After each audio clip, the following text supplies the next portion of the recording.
এবং জাতির জন্য নিরলসভাবে কাজ করে যাচ্ছেন।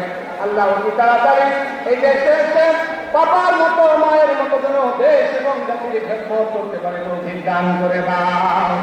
সুবহানা রাব্বিকা রাব্বিল ইজ্জাতি আম্মা ইয়াসিফুন ওয়া সালামুন আলাল মুরসালিন ওয়া সালামুন আলা আমাদের কার জানি তখন মৃত্যু ডাক এসে যায়। মুহাম্মাদুর রাসূলুল্লাহ।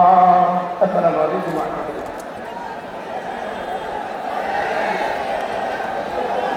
সংগ্রামী নেতৃবৃন্দ, আমাদের মাঝে ইতিমধ্যে উপস্থিত আছেন কেন্দ্রীয় বিদ্যুৎ আমাদের মাঝে উপস্থিত আছেন।